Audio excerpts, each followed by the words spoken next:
Akkam jirtu hordoftoota chaanaalii Baruuftuu har'a kan waliin ilaallu cuunfaa boqonnaa 3 waliin ilaallaa. Haga xumura viidiyoo kanaatti na hordofaa. Sirni koordineetii diriiroo sarara lakkoofsaa lamaan ijaarama. Sarara lakkoofsaa lamaan ijaarama jechuudha. Kamiin ijaartu? Bifa kanaatiin kan isin ijaartan sarara lakkoofsaa lamaatiin. Siiqqeexaa fi siiqqeeyaa jechuudha. Sararri lakkoofsaa dalgee yeroo baay'ee siiqqeexaa jedhama. Inni kun gaa maal jedhamee waamama? Inni dalgeen kun jechuudha siiqqeexaati kan inni jedhamee waamamu. Siiqqeexaa jechuudhaan kan isin waamtan jechuudha. Sararri olee yeroo baay'ee siiqqeeyaa jedhama. Inni oleen immoo jechuudha. Inni kun jechuudha siiqqeeyaati inni kun jechuudha.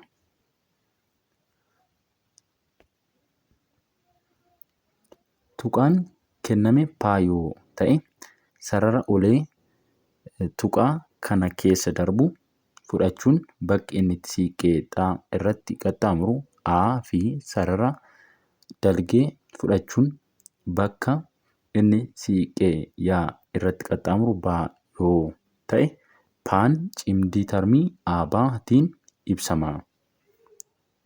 Kana jechuun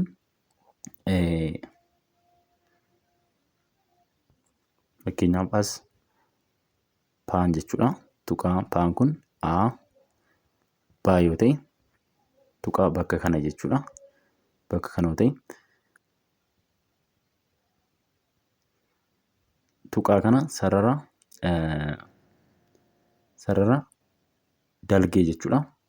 Yookiin olees gochuu dandeessu. Jalqaba sarara olee sarara olee tuqaa kana keessa darbu jechuudha. Tuqaa kana keessa darbu asitti gaa siiqqeexaa kan inni qaxxaamuru eessarratti jechuudha. Siiqqee kan inni qaxxaamuru A irrattidha jechuudha. As bakki kun A'dha jechuudha. A yeroo jennu gaa lakkoofsa bakka bu'a. Sarara dalgee immoo yeroo sarartan kan tuqaa kana keessa darbu yeroo sarartan siiqqeeyaa kan inni qaxxaamuru eessattidha? Bakka kanattidha. Bakkichis B'dha jechuudha. B'aan lakkoofsa bakka buusuu dandeessu. Bakka B kana irratti kan inni qaxxaamuru. P walqixa A B jedhamuun barreessinaa jechuun barreessinaa jedha.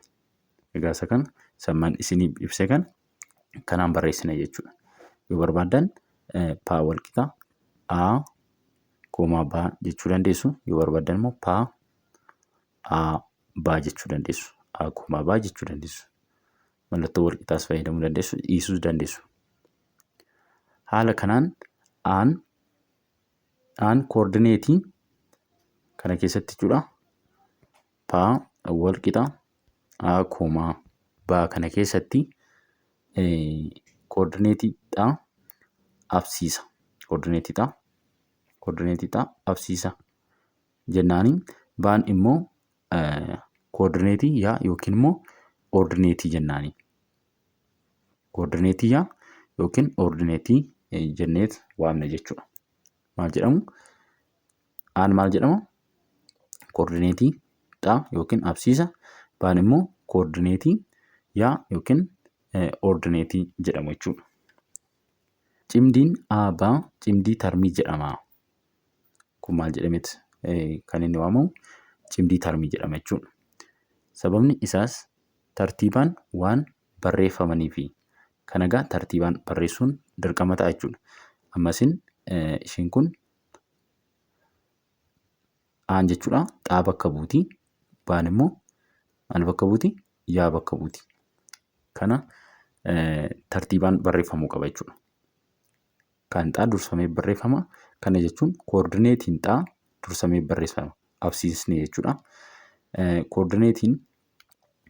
Koordineetiin yaa immoo lammaffaa irratti barreeffama. Kana jechuun ordineetiin lammaffaa irratti barreeffama. wal jala jijjiiruu hin dandeessani. Koomaa yaa bifa kanaatiin kan inni barreeffamu. Yaa dursinaan hin danda'amu jechuudha. Yaa koomaa xaa jechuu hin dandeessani. Xaa dursitanii barreessuudha qabdu. Siiqqeewwan sirna koordineetiin lamaan diriiroo lakkoofsaa qarxiiwwan afuritti qoodamu. Isa kana waliin ilaallee turre. Viidiyoo darban keessatti akkasumallee kutaa 7 keessatti gadi fageenyaan barattaniiti kan isin dhuftanii akkasuma isin rakkisu jechuudha. Siiqqeewwan sirna koordineetii lamaan diriiroo lakkoofsaa qarxiiwwan afuritti qoodamu. Isaanis qarxiin sun eenyu fa'i? Qarxii tokkoffaa, lammaffaa, sadaffaa, arfaffaa dhaa jedha. Akkuma argitan qarxii tokkoffaa, lammaffaa, sadaffaa, arfaffaa akkas deemtu jechuudha. Gara kanatti kan isin deemtan malee asiitii kaataniis gara kanatti lakkaa'uu hin dandeessani. Asii kaatanii gara kanatti kan isin lakkooftan. Egaa qarxii tokkoffaa keessatti xaanis yaanis poozitiivaadha. Qarxii lammaffaa keessatti immoo xaan negatiiva, yaan poozitiiva. Qarxii sadaffaa keessatti lamaan isaaniiyyuu negatiivaadha. Qarxii arfaffaa keessatti xaan poozitiiva, yaan negatiivaadha jechuudha. Egaa viidiyoo itti aanuun Gilgaalaa keessa deebii waliin ilaallaa. Bakka gaaffii isinitti ta'e koomentii jalatti na barreessuu hin dagatinaa. Nagaan naa turaa.